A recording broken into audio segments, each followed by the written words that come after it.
Sunday School Leader. It's that time of the week again, isn't it? Let's look ahead and see what's going on this Sunday. Remember, we're in the unit entitled Second Nature. This is week 4. We're going to be looking at Barnabas and his ongoing encouragement this week. We'll be in various passages out of Acts chapter 4, 9, and 11. And the point of the lesson is that Christ-centered living chooses encouragement, not criticism. Now, those Sunday school leaders here at First Baptist Church in Whitehall, Arkansas, know a little bit of this story, but about 13 years before ministry, I was a mainframe computer programmer. And one of the skills that is very useful in that field is critical thinking. And so as you're reading through your program, as you're reading through the code, if something's not quite working right, you need to be able to logically figure out what's going on, why it's not working.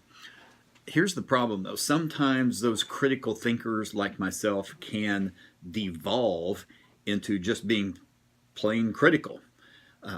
And wrapping that in a spiritual package and calling it discernment. So folks like me, we've got to be careful about that. So instead of being critical, Christians need to be encouraging. Let's talk a minute before we get into the text about nicknames. You know, some nicknames are derivatives of the proper name.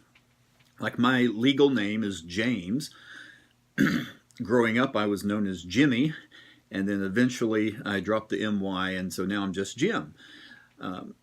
Other folks call me Jimbo or Jim Bob or whatever. But anyway, a lot of nicknames are a derivative of a person's name. Other nicknames are given by other people. Some of those are complimentary, like Babe Ruth was known as the Sultan of SWAT. Mel Torme, the Velvet Fog. You can probably think of a lot of other nicknames that people were given. Some nicknames were not as complimentary, like Al Capone was known as Scarface. The criminal George Nelson was known as Babyface. So you have all these different nicknames. Well, we look in Acts chapter 4 this week, and we see that there was a man named Joseph. Now, when we think of Joseph in the Bible. You know, there are actually about 12 different people who went by that name who are listed in the Bible. But some of the ones that stick out are the Old Testament Joseph. That would be one of Jacob's sons, the dreamer, the coat of many color guy. In the New Testament, we get over to the husband of Mary. He was a Joseph, the earthly father of Jesus. And then we get here to Acts chapter 4. And we see this man here described, and he is commonly known to us as Barnabas. But when he was born, his name was Joseph. He was born in Cyprus. That's an island in the Mediterranean. And in today's geography, it would be south of Turkey and due west of Syria. Now, it tells us here in the text that Barnabas' name translates as son of encouragement. Well, if you look at his name, Barnabas, those first 3 letters, B-A-R, bar, that's an Aramaic word for son. Now, here's the thing in Hebrew, Aramaic construction of words. If you have one noun and you put it beside another noun and make one word of it, it becomes noun 1 of noun 2. Let me give you an example of that. Bethel. Beit or Beth, meaning house. El, God. House of God. So the Hebrew word for son is ben, like Benjamin means son of my right hand. The Aramaic word, as I said a minute ago, for son is not ben, but bar. So you have Barnabas, son of encouragement. You think of some other Jewish words or terms, names that have that B-A-R prefix, like bar mitzvah, son of the covenant. Barnabas, son of the Father. Also, you have one of Jesus' disciples, Peter, also known as Simon, or in some places called Simon Bar-Jonah, Simon, son of Jonah. So, you know, it's kind of similar to our names, how we do last names. Smith, son of Smith, John, son, Peter, son, etc., etc. Well, you know, that's enough language for today. Now, we see that Barnabas here in Acts chapter 4, he had a field, he owned a field, he sold it, and he brought the money to the apostles. And it says he laid the money at the apostles' feet.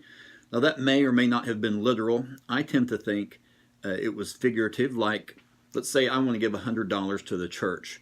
And I might say that I gave $100 to the church. Or I might say I put $100 into the church's hands. So just a figurative transfer of ownership, a figurative way of saying I gave the church control of the money. And I think that's what Barnabas did here. He gave control of the money from the profit of the field that he sold, and he gave that control over to the apostles. You see here that Barnabas is a very generous person, to sell something and to give all that money, the proceeds of that sale, to the church, to the apostles, for the ongoing of the kingdom. Now, being generous and being encouraging often go hand in hand, don't they? Because why is that? Because being generous and being encouraging, you're focused on other people. When you're stingy, when you're critical, most of the time you are inward focused, me focused. So, like I said, being generous, being encouraging, you'll see those two traits side by side in people a lot of times. Now, we get on down to the next passage in Acts chapter 9, and we see here that we're talking about Saul, the guy who's later to be known as the Apostle Paul. And he wanted to join the apostles. He wanted to join these guys. But, they knew of Saul's track record. They knew that he had been persecuting Christians. He was there, as we know, at the stoning of Stephen. And they may have thought he might be going undercover to get more names and to persecute more people. And so they didn't want anything to do with Saul. But Barnabas explained. He explained to the disciples, hey, here's what's going on. He explained to them about his new track record, about how he met Jesus on the road to Damascus, and how, while in Damascus, spoke boldly in the name of Jesus. So Saul was taking a chance in being persecuted himself by doing that. Now, Barnabas took a risk here, didn't he? He took a risk by talking to the disciples, because he's sticking up for this new convert, and his reputation with the other disciples, it's on the line here. Imagine, if you will, an ISIS member. I know this is a stretch here, but think about this. A member of ISIS becomes a believer and wants to join your church. My goodness, how many business meetings are we Baptists going to have in order to hammer out the details of how that's going to work, right? So if it weren't for Barnabas, Paul may not have had the influence on Christianity that we know today. So Barnabas lived up to his encouraging name by encouraging Saul. He did this by sticking by Saul's side, sticking up for him, taking a personal risk. All right, let's go on down to the Acts chapter 11 passage. We see here that as a result of Stephen's being martyred, which we know, which we've mentioned that Saul was present at, that Christians were scattered. So here again, it's an example that God can take a terrible situation and make good out of it. As a result of Stephen being stoned, the church was starting to get persecuted, and instead of just staying in their little holy huddle, they were scattered amongst around the surrounding regions.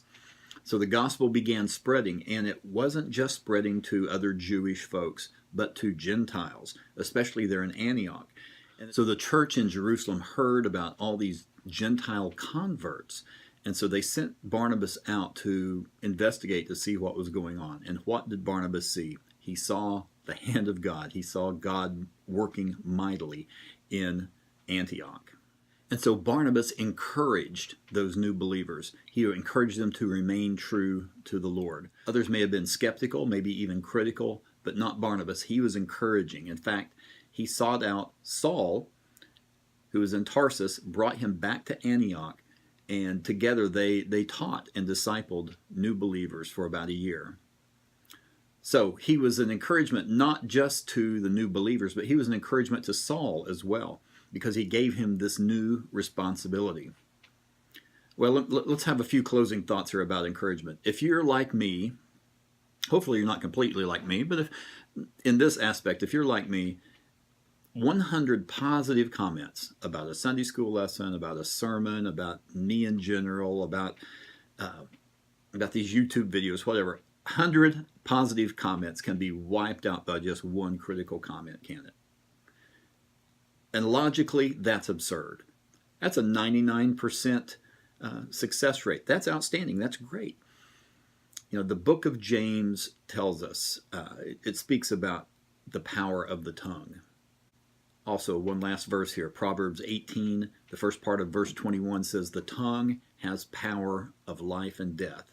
So let's use our speech to be life, to be encouragement to other people.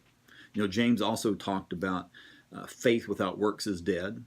So this week, let me encourage you to encourage your class to put this lesson into action, to be an encouragement to other people.